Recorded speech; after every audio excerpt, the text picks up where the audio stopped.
Behold nature's floating cradle, a pied-billed grebe mom glides with her chick, who perches on her back like a fuzzy little passenger. Her feathers hold a secret, waterproof wax that keeps the baby dry, way better than any human sunscreen.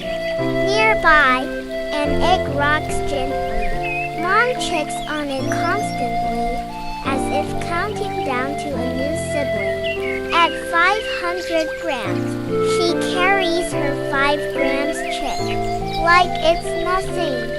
Each float a master class in aquatic parenting. Turns out nature's parenting hack is simple. The safest harbor, a mother's back.